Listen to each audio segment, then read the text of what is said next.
This is a video describing the progressive genetic research conducted by Nirenberg, Mattei, and Leder. Around the early 1960s, there was not extensive research done regarding genetic coding and translation. But in 1961, Nirenberg and Mattei contributed the first research regarding RNA sequence coding for specific amino acids.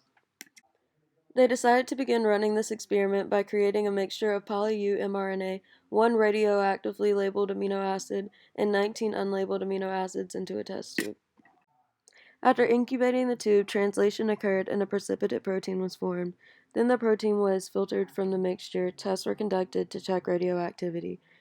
If the protein contained radioactivity, then the amino acid is found in the protein and the codon used codes for that relating amino acid. This procedure was then replicated 20 times, all in varying tubes containing a different amino acid.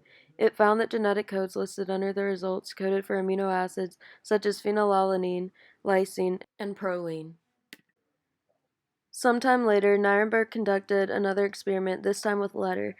The experiment studied the question that with the use of tRNAs, what other codon and amino acid matches could be determined. They began studying this by synthesizing short mRNAs with known codons and adding it to a mixture of ribosomes and tRNAs attached to amino acids.